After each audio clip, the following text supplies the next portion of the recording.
ఈ సునకానందాన్ని ఏమంటారు? ఓకే. ఇంత అదొక రకమైన స్ సాడిజం. సాడిజం. అది చెప్తా చూడండి. ఈడు కల్లుపాకల్లో ఎనకాల ఉండి గొడవలు పెట్టుకుంటారు కదా! అలాంటి క్యారెక్టర్ పృథ్వీ. అలాంటి క్యారెక్టర్. నేను అంటాను. బొచ్చెడు నోటికొచ్చిన బూతులు మాట్లాడతాం.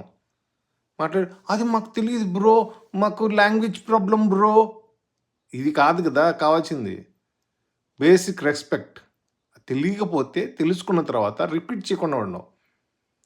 కళ్ళు కాంపౌండ్ల దగ్గర ఉంటాడు చూడండి. ఆ డ్రస్సు అబ్బా! ఎందుకులే నిజంగా ఏదో నాకన్నా అందగాడు లేడు. అసలు నాకన్నా ఇంకా అసలు ఎవడు బతకలేడు. ఇంతకు మించినోడు లేరు అన్న యాటిట్యూడు వరస్ట్. దానితోటి విష్ణు.